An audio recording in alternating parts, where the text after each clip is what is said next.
बिहार विधानसभा चुनाव 2025 की तैयारियों ने जोर पकड़ लिया है। सभी प्रमुख राजनीतिक दल अपनी रणनीतियों को अंतिम रूप देने में लगे हैं। इसी बीच महागठबंधन के भीतर सीट बंटवारे को लेकर टकराव की स्थिति बन गई है।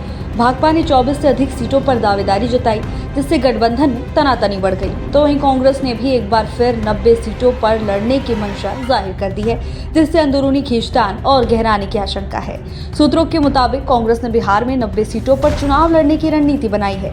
इन सीटों को 3 श्रेणियों में विभाजित किया गया है। श्रेणी ए में 50 ऐसी सीटें शामिल हैं जहां कांग्रेस का जनाधार मजबूत है और उसे जीत की सबसे अधिक उम्मीद है। श्रेणी बी में 18 सीटें हैं जहां 2020 में पार्टी ने चुनाव नहीं लड़ा था, लेकिन इस बार वहां अच्छा प्रदर्शन होने की संभावना है। श्रेणी सी में भी 18 सीटें हैं जहां जीत की उम्मीद कम है, लेकिन पार्टी इन क्षेत्रों में राजनीतिक उपस्थिति दर्ज कराना चाहती है। इसके अतिरिक्त 4 और सीटों पर विचार किया जा रहा है, जिन पर फैसला महागठबंधन की सामूहिक रणनीति पर निर्भर करेगा। 2020 के बिहार विधानसभा चुनाव में कांग्रेस ने 70 सीटों पर प्रत्याशी उतारे थे, उसमें से केवल 19 पर जीत दर्ज कर पाई थी। इस प्रदर्शन को लेकर महागठबंधन के भीतर कांग्रेस की आलोचना भी हुई थी, क्योंकि उसे कई ऐसी सीटें मिली थी जहां गठबंधन पहले से कमजोर हालात में था।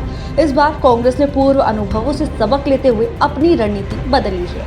पार्टी अब उन्हीं सीटों पर फोकस कर रही है जहां उसे जनाधार, सामाजिक समीकरण और संगठनात्मक मजबूती के आधार पर जीतने की ज्यादा संभावना है।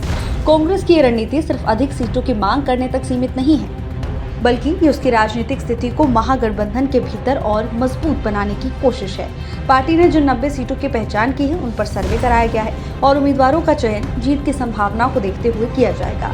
कांग्रेस को उम्मीद है कि महागठबंधन में उसे 50 से 55 सीटें मिल सकती हैं। हालांकि ये दावा महागठबंधन के अंदर नई चुनौती खड़ी कर सकता है। राजद पहले ही 150 से ज्यादा सीटों पर दावा कर चुकी है, जबकि भाकपा माले 40 से 45 सीटों और भाकपा 24 से अधिक सीटें मांग रही है। ऐसे में कांग्रेस की मांग संतुलन बिगाड़ सकती है। इन स्थितियों में महागठबंधन के नेता तेजस्वी यादव के सामने ये बड़ी चुनौती होगी कि वो सभी घटक दलों के साथ रखते हुए सीटों का ऐसा बंटवारा करे जिससे किसी में असंतोष ना हो। दूसरी तरफ एनडीए भी अपने चुनावी अभियान को धार दे रहा है। मुख्यमंत्री नीतीश कुमार और बीजेपी की रैलियां शुरू हो चुकी हैं। वहीं लोजपा रामविलास के नेता चिराग पासवान ने 225 सीटों पर दावेदारी का ऐलान कर दिया। ऐसे में बिहार का सियासी माहौल तेजी से बदल रहा है और अगले कुछ सप्ताहों में सीटों के बंटवारे को लेकर तस्वीर और साफ होगी।